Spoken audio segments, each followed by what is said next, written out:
You're listening to the StoryShout podcast, hosted by Kelsey Jones. We're a weekly podcast dedicated to destigmatizing failure and laughing at our normalcy. Don't forget to subscribe and leave a review on iTunes. Hi everyone, welcome to StoryShout. My name is Kelsey Jones and I'm joined here today by Catherine Quiambao. She is a friend of mine in marketing. We've done several podcasts together and then also worked at Search Engine Journal together. So Catherine, thank you so much for joining me. I'm excited. Thanks for having me. So Catherine, what do you suck at? I suck at a lot of things, but we're talking about arts and crafts today. That's something that I really sucked at since I was young and until now, unfortunately. And I love that you picked that because I instantly thought about, both of us are mothers and have kids. And so I think about, I picture you trying to do projects with your kids and it's just not ever turning out. Exactly. Like just going back a few years back, like when I was a young kid, my older brothers were really great artists. Like they can draw, from just imagination, not really copying. And then here comes the only girl in the family, and my mom tried to enroll me in a lot of summer classes, painting, whatever, and I couldn't. I can only draw a stick person until now.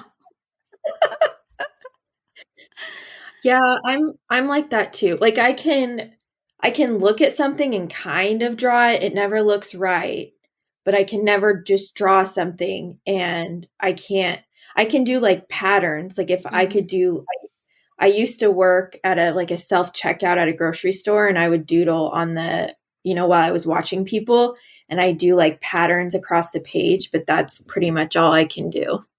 I mean, I cannot, I'm so amazed with the people who are just born creative and great artists, because I cannot think of illustrations in 3D, like drawing and then thinking that if you add a shading here, it will make the face more real. I just can't. But I survive my school until adult life, that I without even knowing how to be gifted in the creative side. But of course, like you said, it's different when you have kids who are in preschool, which the arts and crafts and drawings and paintings are like their day-to-day activity in school, and that's where the challenge is. Have they ever asked you for help with something at school, like a project? Yeah, I remember a funny one, like because it's online school. So they really go to me and say, I need help with this. And for a particular activity, they needed a paper doll. And like I instantly have to cut out a paper doll. And when I open it, it looked like Siamese twins. They're connected with two heads. I was laughing hysterically, and then my son showed it to his teacher, and the teacher was laughing too. It was embarrassing, but I mean, I tried. I know. I think all we can do is try, like just be there with our kid, and maybe you can tell yourself it's the act of being there with your kid, not the final project. Right. But I discovered this YouTube channel where they teach you how to draw step by step. And we tried that with my son. My son loves to draw. That's the thing. Like, good thing he didn't get that from me. But he has, we have rims of paper that we use up like every month because he just loves to draw. Oh, wow. So we found this YouTube channel. I think it's called Arts Hub, where they teach you step by step. And it was like the first time in my 30 plus years on earth that I was able to draw something so decent together with my 7-year-old son. I love that. Three of my closest friends, we did, so Bob Ross has I've heard of Bob Ross, but I didn't imagine when I was young. I know. I think everyone probably did, but I think all of the episodes are on his YouTube channel. So I had 3 of my closest friends. We all live here because of the pandemic. We don't usually get together unless it's outside. But for this, I mailed them each a painting kit that I found on Amazon and myself. And then we picked out an episode to watch, and we all did it together on Zoom. So I Wow. played the episode, and then we all did it. And it was so funny to see everybody's, final projects. And just like one of our friends, she was an art major in college. So of course hers is like completely like, Amazing. so good. Yeah. And then the rest of ours, we were just dying laughing because there was a sunset. So you had to like somehow blend the colors. Right. And Bob Ross, like, he makes it probably as easy as it can be. But it was just so funny, like how off. Because for me, my issue with painting and drawing is like my perspectives are off. Like I don't know how to do something where it's smaller so it looks like in the background. It's back or it's behind. Yeah. Yeah, Right. that's my issue. I know. Like there is a restaurant. It's a wine shop actually where you go there, drink wine while learning how to paint. Oh yeah. I haven't really been there, but I imagine that my friends will probably laugh at my painting. But I think it's just the way it is. Like I try to, I doodle like small butterflies or hearts, but it's really basic, the basic as it Yeah. can be. Yeah, me too. I've been to those painting places and mine are okay, but it's never good enough to like hang up. And I go to this spa and I don't know why, but they have all these paintings along the hallway that are obvious it's from one of those wine and painting places. Mm-hmm. And it's just they're just always slightly off, and it just makes me laugh because they're obviously proud of them and they're not bad, but they're just like a little off, and it always makes me laugh that they hung so many of them up along the wall. I know. And you have a son. Like I'm sure you can relate to, the requirements in school. Are you that person who helps him, or is it your husband? Oh, I definitely help. We just a couple weeks ago, the school year started in his preschool, and they had to do an All About Me poster, and it was pretty big. I'm showing Catherine in the screen. It was like 11 by 14 inch size, and it said all about me, and you filled in the blanks like their favorite color and TV show. Mm-hmm. It's just black and white, but I couldn't leave it alone, and I filled it out with him. I wrote it, and then I colored in all of it, so like each section was a different color. So I like to color, but that's just filling in things with color. I can't really draw something and then color it in. So I like doing that stuff. Like I like coloring. That seems pretty safe because all you're doing is shading something in. You have a point. Right. I think I can handle coloring. There's another adult stress reliever activity. I'm sure you've tried it. Yeah. The color by numbers, where it's really, some of it are really, really tiny. Like when I looked at it, I guess I'm just not really the target market. I was like, this is not a stress reducing activity. It's giving me stress just to make sure that you color the fine parts of the painting with the right color. So this is stress inducing for me. See, I know. That's so funny. And I have seen those where they're so intricate you can barely tell what the number is to match to the color. Exactly. I'm sure there's a beginner one, but the one that a friend gave it to me, it was one of those things that it's really, really, really intricate. And of course, it went to recycling and I gave it to another friend. Besides, drawing and coloring, what are you bad at other crafts? Like, I'm thinking like 3D stuff. Like I remember one time, I got a mosaic kit for the garden, like a stepping stone, and you put the colored glass in it as a design. That turned out pretty good. It was supposed to look like an owl and then a border around it. And mine's pretty good. I have it by the front steps at our house. Have you ever tried, more 3D stuff like that? I can't remember, maybe when I was younger. I think I can follow instructions. Like tell me, like in the YouTube video, tell me to draw this first and color this color. but I just cannot get it out of my imagination and then illustrate it just thinking about it. That's where I really, really suck at. But if you tell me the step by step, I just tell myself it's okay. You're good at math. That's okay too. Yeah. Yeah. I mean, I think a lot of people are either creative, meaning they can basically come up with something out of thin air, or they're more analytical. So would you say you're more on the analytical side? Definitely. Like math and science were my favorite subjects back in school. Um, Although, like in marketing, you have to have a great eye for design too. You need, some illustrations or even creative materials like videos for your product, for branding, for promotions. And I feel like I have a good eye for that. Like I know what's on brand, what can be better.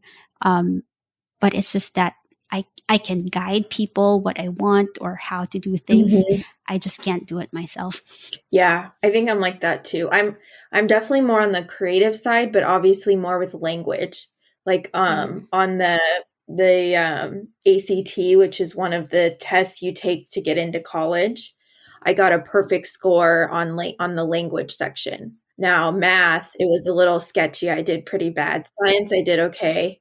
But language, I've always been really good at, obviously, which is why I'm, in content. You've been writing for a long time. Like I think that was your major, if I remember correctly. You're right. Yes. Yeah. I listened to the episodes. You're right. That's funny you remembered. Yeah, so I'm good with that, but I am exactly like you. Like I can't just pull something out of thin air and have it look good, whether it Mhm. be drawing something or like mosaic glass, or I don't know what else people do. Even the like crochet or knitting, Yeah. I it's just not my interest, I guess. So I just do it because, you need it for school. But other than that, I won't I won't touch it. Are you the kind of person who loves knitting or crocheting? I like to knit, so I know how to knit, but I can't do patterns. I could just do a scarf Mm-hmm. or like a skinny blanket. I could never, Mm-hmm. I can just like do rows. I can't ever do like one of our previous podcast guests, Danielle, she's a really good knitter and she'll knit socks. She'll knit like cardigans. Danielle, our copywriter before. Yeah. Hmm. Oh, didn't know that. Yeah. So it's amazing to see what she can knit. Now I can't do that. I can do, like I said, a scarf or something. But one thing I am fairly good at is embroidery and cross stitch. I can do Oh, that okay. pretty good free-handed. Like I've done like sayings on a little cloth for friends, like funny sayings, and I Mm-hmm. can do that free-handed. But I think I'm good at that because it's a grid. Right, exactly. So, on the embroidery cloth, it's basically little squares. So if I know, okay, this letter I'm going to do is 4 squares, then I know how to plan out the rest of the letters. So that I'm pretty good at. Have you ever done any knitting or cross stitch or embroidery? I did cross stitch and crochet because, like I said, we need that in school as a project. But I think I was able to follow that because there's a pattern to follow. Yeah. So that made it easier. So for this part, you need this color and then mix it with this color. So that one I survived. I think I didn't fail my home economics class, but yeah, like you said, it's different because it's a grid. There's a pattern. There's some sort of instruction, and it's not just really, really creative thinking and expressing what's on your mind. Right. What about sewing? Do you know how to sew? Yeah. Again, because of school, you need the different stitches to learn the different stitches. But again, it's not my interest back in school. What probably can count as arts and crafts or making beads. There was a time back when you Oh, were young, you made beads and friendship bracelets. That one I can yes. do. So Yes. what do I think it's a yarn. It's not a yarn. It's a some kind of thread. Yeah, like embroidery floss and you'd Yeah. make bracelets. I did make a lot of friendship bracelets. It was a thing when back then. Yeah, same. We do that. And also beads, because remember when you have young girls, there's usually like sets of beads where you can make Yeah, necklaces and bracelets and earrings. So that one, I think I can take. I enjoy those things. yeah. And that stuff, it's really cool to see it as you're doing it and at the finished product because it's usually pretty colorful. So Yeah, it's just really pretty to see like the patterns that come out of it. right. And it's more of blending the colors, and then you can use it. You can see how it looks like if you prefer this color, or if you give it to a friend. Maybe I think because of that too, that aspect.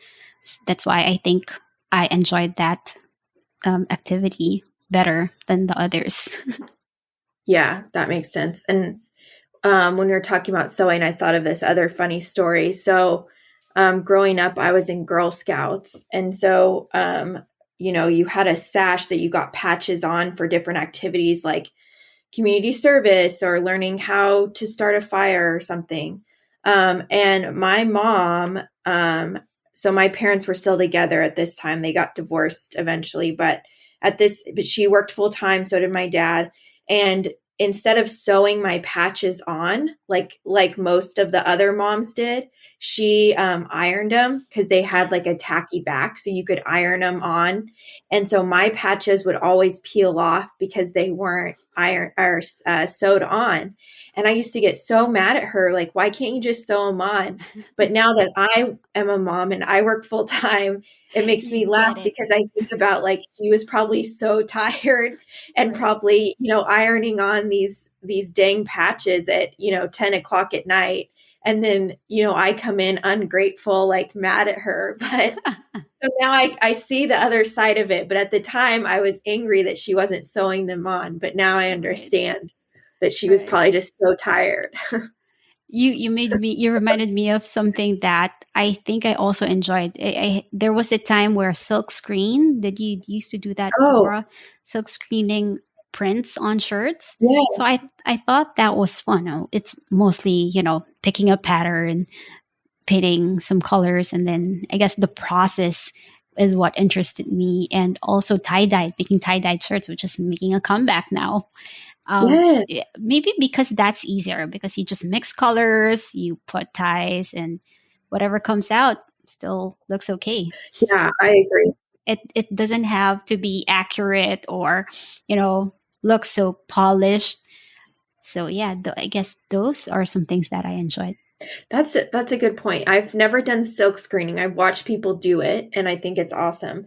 Tie dye, I've done bleach dyeing where you pour bleach or spray bleach on different parts and then it bleaches out the color. And then I have a tie dye kit that I haven't done yet. I want to do ice dye. So you put ice on top of it and then you put the dye on top of the ice and as it melts, it dyes the clothes. I want to do that cuz I think you're right. I think it seems pretty foolproof so you enjoy it more Yeah, that's it. versus something like drawing. If you mess it up or painting, it's a You lot know how it harder. looks like. Yeah, it's always going to look weird. It's hard to fix after. Exactly. Yeah, maybe that's why I found it more fun to do those, because it's just blending of colors. So that's easy. And Yeah. this what I try to do, because just to you, as a mom, that in a pandemic you have to think of a lot of activities. Mhm. I'd like to call myself resourceful, so even if I cannot produce them myself, I usually find some really good people that creates a setup for a birthday that I can order from, Mm. or a costume for Halloween that I can purchase. I think I compensate with that. But other than that, what things that we enjoy are experiments, which is also Oh, a fun activity. It's not artsy for sure, but it's something that keeps them excited. And you get to, it's not, although it's science, there's a lot of things that you can do and still express your creativity. Yeah, I love that. That makes me think. So, How old is your son again now? oh, he is 3. Hmm. Yeah. So he likes to do stuff. We did last year we built like a terrarium together. So we layered the sand and the soil so it would drain right, and then Hmm. we added little pretend dinosaurs and put real plants, Oh, and we then it should do that. yeah, it was a kit. I got it from Amazon and it was all enclosed. And I even got the plants from Amazon too. And so the plants are still alive and they're in the bathroom. And so that was really cool. And that was kind of creative too, because you decided where the dinosaurs went and where the Hmm. plants went. So that was fun and kind of sciencey too, because we don't really water the plants. I spray them with a spray bottle and they're still, thriving. So that's been interesting to see. Yeah, I'll definitely try to find that because my sons are obsessed with dinosaurs. They know the different kinds that I can't even spell at this time. Like I just bought them this pack with 10 dinosaurs. Each are different. And when I try to pronounce one, they'll laugh at me and correct me. It's not a Oh, Diplophoca. I can't even remember now, but let's just call them a T-Rex and Triceratops. I Yeah, know. they're into I know. that period, so I'll check that out. That'll be fun.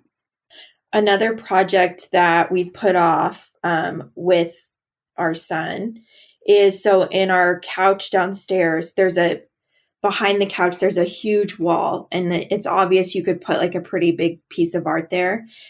And we have 3 canvas paintings right now that we just bought, Hmm. like cheap on Amazon, and they look cheap because they're just printed. And so I thought it'd be cool. I have that too here in this room. I know it's a struggle. And I bought a huge blank canvas from the craft store. I mean, the thing's probably width wise, probably almost as tall as me. And I found this thing on Etsy, and like YouTube and Pinterest all had ideas where you can create your own abstract art with your kids and like roll marbles in paint.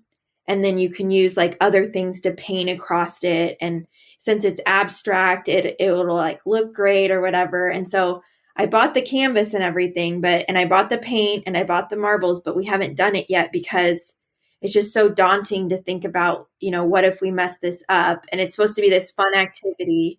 And it'd be cool if it turned out, because then that would be in our living room. We could say, look, we painted this as a family. That was my idea. Mm. But we haven't done it yet because I'm so worried we're going to mess it up and it's just going to look awful. I can relate to that, but because it's abstract, then probably it will turn out right. All right.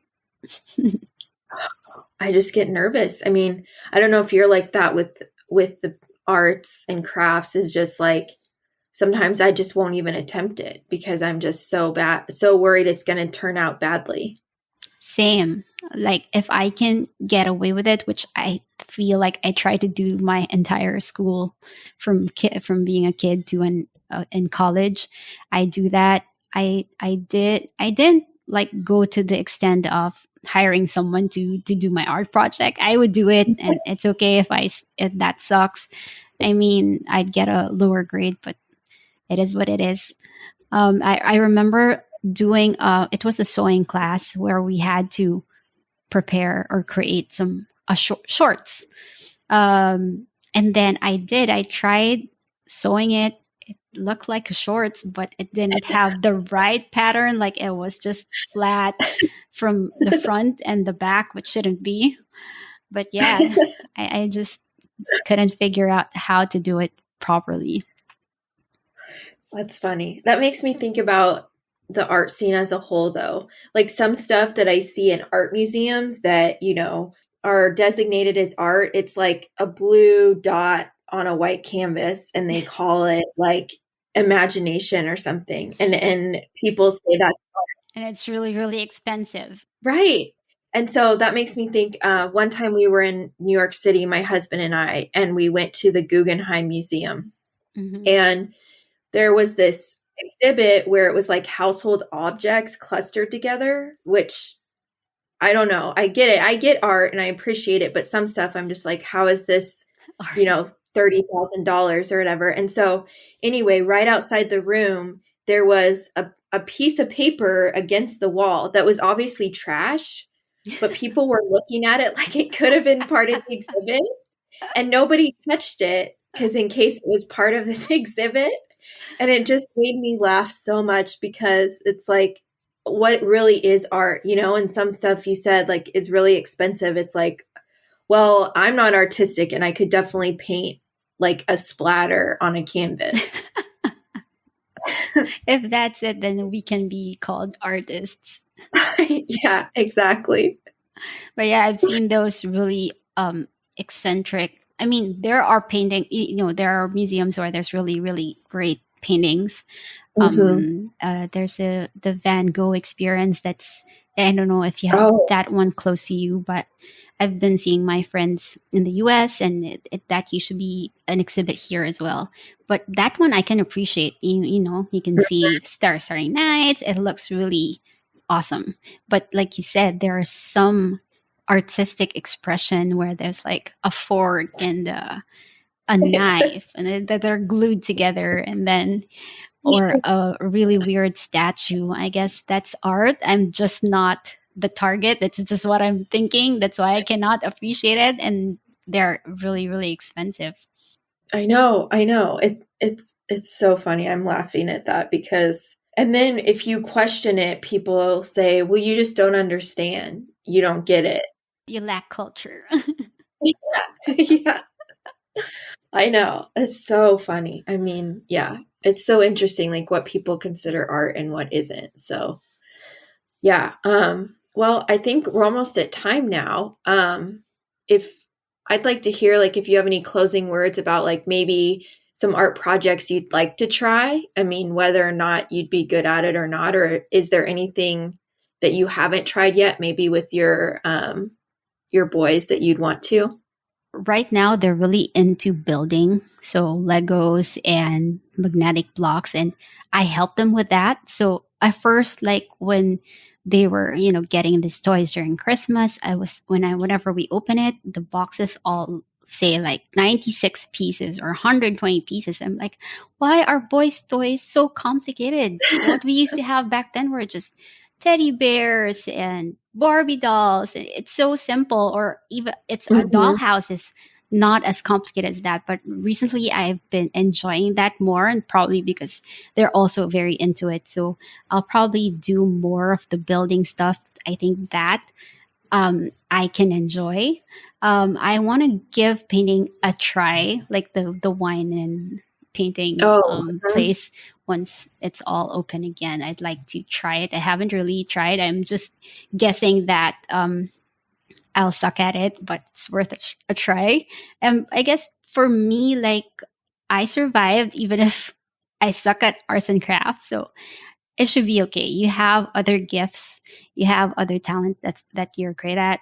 It's good that I'm aware that what I suck at, and if I really wanted to be good at or be better at arts and crafts, of course I know that I need to dedicate time to learn more about it, maybe watch more YouTube videos or whatnot. But I just try to be more resourceful. That's also fine. Like if you can outsource, if you can order, if you can, try the do it yourself things. Like over the weekend, I just ordered. It's called the Mad Scientist kits, where there are test tubes. It's so cool. Like they're beakers, and then it's a very simple experiment with vinegar and baking soda. But it's like the reaction of the kids are priceless.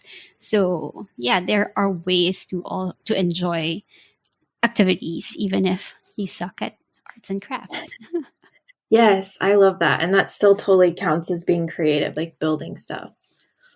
So if anybody, wants to connect with you online or learn more about what you do on the marketing side, where can they find you? Sure, they can find me at LinkedIn. I'm Catherine Quiambao there, and we also have a podcast. And Kelsey was our very first guest interview there. We were so blessed to have you there as our first guest. It's called No Hacks Marketing. You can check that out, nohacksmarketing.com. I co-host that with our former colleague, Slobodan Monic. So make sure to check it out. Awesome. Yes, I've been loving your podcast too. I've been listening. So thank you. Catherine, Thank you so much for joining me. And to everyone else, thank you for listening. Don't forget to share us with your friends and leave us a review, and we really appreciate it. Until next time. Thank you for listening to the StoryShout podcast. Don't forget to review us on iTunes and connect with us on social media at StoryShout or online at storyshout.co. Until next time, stay normal.